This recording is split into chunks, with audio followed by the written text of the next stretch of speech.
Nakakainis! Bakit pa sila dyan? Ano bang ginagawa nyo? Wala naman po, Mami. At kung yung tungkol naman po sa vase, wala po kayong dapat ipag-alala. Ah, anong tungkol sa vase? Magsabi kayo ng totoo. Ano ba talaga nangyari? Tumabi ka nga dyan, Doraemon. Padaanin mo ako. Gusto kong makita yung vase. Alis dyan, papasok ako. Huwag na po, Mami. Ayos lang po yung vase. Eto na lang. Umalis ka sabi dyan eh. Bakit ayaw mo akong padaanin? Padaanin mo ako sinabi. Doraemon, Pasensya ano na ka po, ba? Mami. Hindi Alis ko kayo dyan, padadaanin. papasok Bumalik Ano ka ba sa akin. pinag-aawayan niyo dyan? Ano ka ba naman, Doraemon? Sa ginagawa mong yan, baka isipin ni Mami na may ginawa tayong kasalanan. Oh? Pasensya na po, Mami. Sige po, pumasok na po kayo. Hindi na ako haharang. Wala ba talagang masamang nangyari dun sa Kakimon vase? Opo, ito po, tingnan nyo. Ha? Teka, ano ba yan? Kuya, lumabas po muna uli kayo. Ano bang ibig sabihin ng mga frutas na yung Doraemon? Nasaan yung vase? Alis kayo dyan! Nobita! Hindi Kaki Lemon! Kakimon Face yun!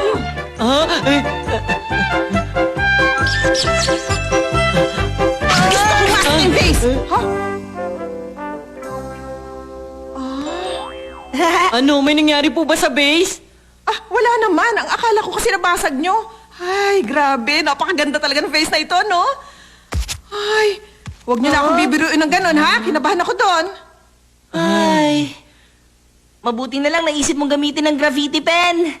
Pero basag pa rin ang base. Hindi naman natin sila pwedeng lokohin ng matagal. Kung ganon, gamitin na lang natin ang time wrapping cloth. Huh? Nawala? Pinahiram ko pala kay Suneo at sinisingil ko siya ng 10 yen bawat araw. Bakit mo yung ginawa na hindi ko alam? Pasensya na. Pinuntahan siya. Ha? Lagot na. Kailangan ko pa naman yun. Wala akong magagawa. Mamaya ako pa yung masusoli pagbalik pa niya. Ay, sige na nga. Basta pagbalik niya, ibalik mo kagad sa akin yun, ha? Kailangan ko yun. Sige, dadalik ko sa'yo. Lagot na ako. Anong gagawin ko ngayon? Hoy, Nobita! Ano ka ba? Hanggang kailan ka ba tatayo dyan? Gumalo ka naman! At saka bakit hindi ka sumasagot sa akin? Ginagalit mo talaga ako, ha? Magsalita ka! Aray, aray, aray, aray, aray, aray, aray, aray, aray, aray! Matigas ka, ha? Bubugbugin na talaga kita!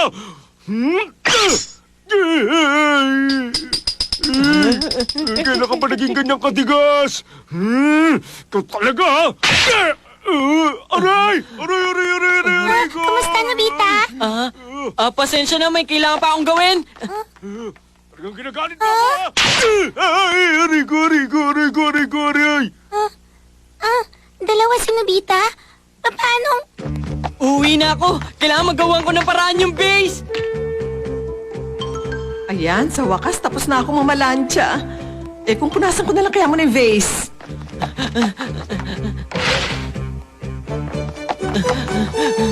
Napakaganda talaga ng vase na ito. Ah. Ano ba yan, Nobita? Magdahan-dahan ka naman dyan. Hindi niyo po pwede ito hawakan. Ano bang pinagsasabi mo, Nobita? Ngayon na yan, isosole. Nakakahiya naman kung hindi yan lilinisin bago ibalik. Ano ka ba? Ako na lang po maglilinis na ito. Delikado po. Baka mabasag niyo ang base. Kaya wag niyo na po itong hawakan. Sige na po.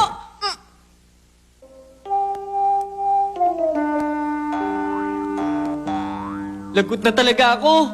Parating na si Daddy. Mamayang konti lang nandito na siya. Doraemon, nasan ka na ba? Tulungan mo ako. Talagang napakaganda ng vase na pinahiram mo. Palagi ko nga tinitingnan yon kapag nasa bahay ako, eh. Natutuwa naman ako at nagustuhan mo yon. Pero kailangan ko na isoli yun sa'yo dahil kapag nagtagal pa yan sa amin, baka mabasag pa. Wala pa naman akong pambayad doon. Alam mo kasi, may anak akong lalaki at talagang napakalikot niya. Nandiyan na sila! Hala, anong gagawin ko? Gusto ko sana magtagal pa sa amin yung vase, pero mabuti nang ibalik yun sa'yo bago pa mabasag. Naintindihan ko, ganyan talaga kapag may bata sa bahay. Alam ko na, pwede ito. Sana nga lang pagdating natin doon sa bahay namin, buo pa yung vase na yon. Harangin ko sila. Oh, eto. Nandito na tayo sa bahay. Ha?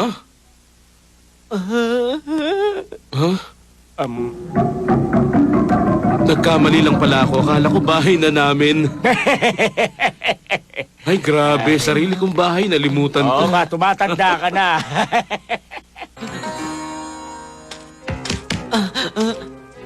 Nakita ko ito dun sa kwarto mo. Ano ba itong nakabalot na ito? Yan po yung base eh. Ha? Ito yung vase? Ha?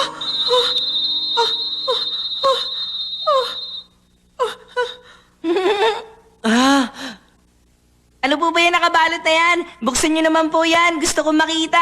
Pwede ba, Doraemon? Huwag ka nga makikialam dito. Ay.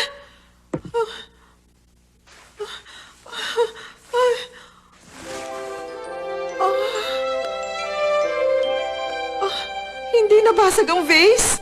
Ay. Siyempre naman po, hindi po yun babasagin ni Nobita. Oo nga, Mami. Iningatan ko po yan mabuti. Ay. Nasaan na bang bahay ko? Alam ko dito lang Ay, yun sakit ka eh. ng pako eh. Ay, Nandito na ako!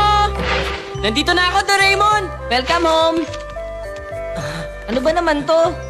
Nakakainis. Bakit, Doraemon? Anong problema? Yung 22nd Century Department Store, hindi na sila nagbago. Palagi pa rin sila pumapalpak. Palagi na sila nagkakamali sa mga dinideliver nila. Hindi naman Kaguya Robot ang in-order ko, pero itong pinadala nila sa akin. Kaguya Robot? Doraemon, para sa naman ang robot na yan? Ginawa ang robot na yan para sa matatanda mag-asawa na wala pang anak. Ano naman ang gagawin ko dyan sa Kaguya Robot na yan? Nakakainis talaga. Mamaya, ibabalik ko yan sa kanila. Bakit lagi nila sila nagkakamali? Nakakainis.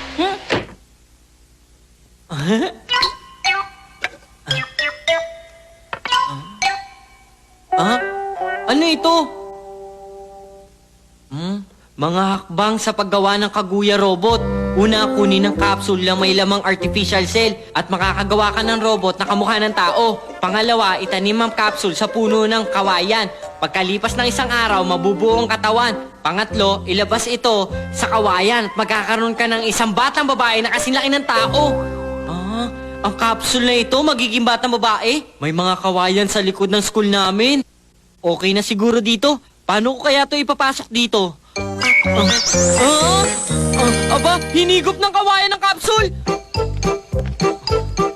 Mukhang magiging masaya ito! Ang aga mo naman matulog, Nobita. Napagod kasi ako kanina. Teka, nasa na? Nakita mo ba yung Kaguya Robot? Yun ba? Kinuha na uli ng nag-deliver? Talaga? Sinabi mo ba na i-deliver nila yung order ko? Siyempre naman! Bakit parang kinakabahan ako?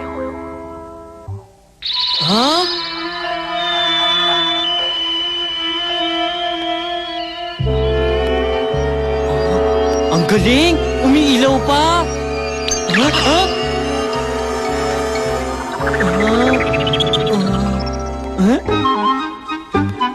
Nandito na ako! Ayan! Tama-tama, wala dito si Doraemon!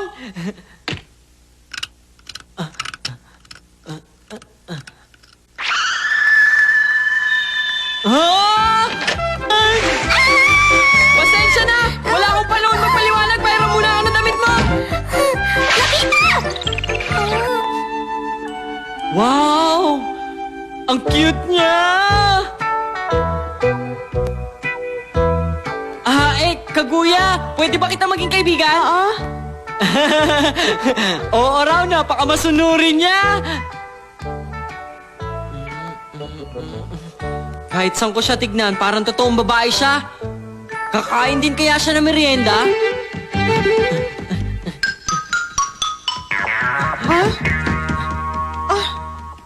Ano, masarap ba? Oo. Nobita? Anong nandyan? Baka may pinulot ka na naman pusa. Wala, Mami. Huwag kayong mag-alala. Gumagawa lang po ako ng assignment. Bubawa na kayo. Ay, muntik na yun Si Mami yung tumawag sa'yo kanina. Mag-iingat ka sa kanya dahil nakakatakot siya nila lang. At tandaan mo, hindi ka dapat nila makita. Oo, mag-iingat ako. Nakakatuwa ka talaga. Napakamasunurin mo. Ano masasabi mo? Ang ganda dito sa labas, di ba? Oo nga. Pero kapag nasa labas ka, kailangan mo mag-ingat. Maraming delikadong bagay dito. Mga sasakyan, aso, at kung ano-ano pa. Ay! Naiintindihan mo ba ako? Oo. Nakakainis ka talaga, Nobita. pasensya ka na kanina. Ano ibig sabihin nito? Anong nangyayari? Ang totoo kasi, isa siyang robot. Ako ang gumawa sa kanya. Ako nga pala si Kaguya. Isa siyang robot? Talaga, robot yan? Ang cute niya, hindi ba? Sayang kung kay Nobita ka na mapupunta, sa amin ka na lang makipaglaro. Pumunta ka na lang sa bahay namin. Marami akong laruan doon. Sige! Hindi pwede. Oh, Huwag niyo nga siyang yayain. Anong masama ron? Okay lang naman sa kanya. Ano ba problema mo?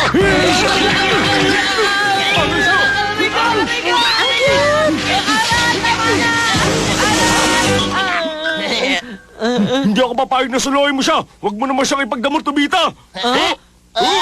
Nawala siya.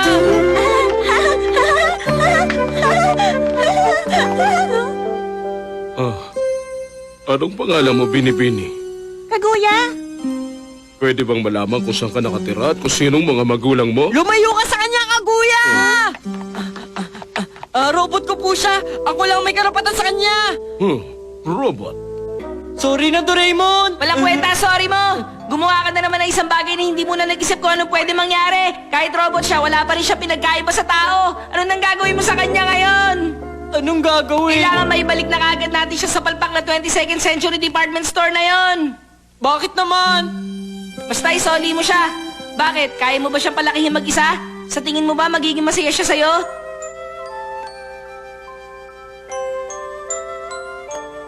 Tignan mo. Pagmasdan mo malungkot niyang itsura habang tinitignan niya ang bilog na buwan. Tao po. Ha? Magandang gabi po. Ako si Chukigata. Nandiyan bang anak ninyo, Mrs.?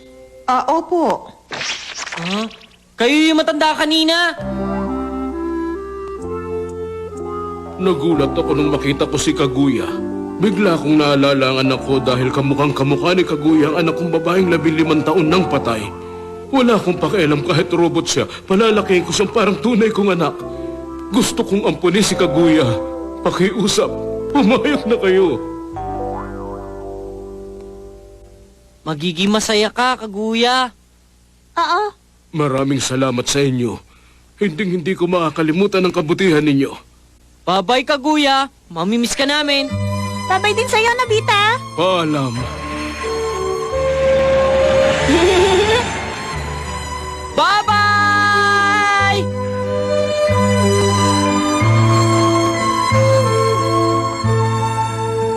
Hulog ng langit ang pagdating ni Kaguya. Oo nga.